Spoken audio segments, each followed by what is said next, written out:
En Haïti, la hausse du prix du carburant provoque depuis quelques jours des émeutes, des pillages.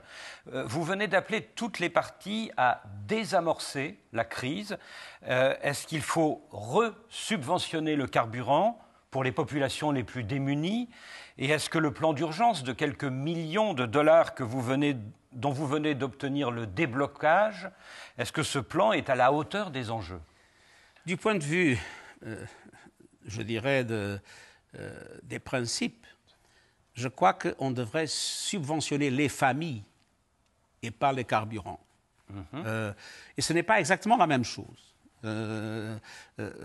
Parce que ça permet aux familles d'obtenir les ressources dont elles ont besoin et ça ne se traduit pas dans un bénéfice pour les combustibles fossiles. Mais dans le cas de l'Haïti, ce que j'ai dit, on a eu plusieurs réunions du Conseil de sécurité et je suis convaincu qu'il faut absolument réintroduire une sécurité sérieusement. Et la proposition que j'ai mise sur la table, c'est qu'il faut vraiment un programme international d'appui à la formation et à l'équipement de la police, mais qu'il faudra avoir dans cette perspective une force robuste capable de mettre fin à l'action des gangs.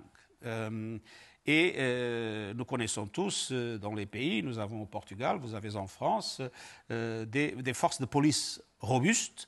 Et je crois qu'il nous faut avoir en Haïti, dans cette transition de formation et d'équipement d'une police qui pour le moment est inefficace, il faut avoir une force qui puisse vraiment mettre de l'ordre vis-à-vis une ville, notamment, mais aussi le pays, complètement contrôlé par des gangs. Ce ne sont pas des mouvements politiques, ce sont des gangs, malheureusement, infiltrés aussi par des gens liés au pouvoir économique et au pouvoir politique.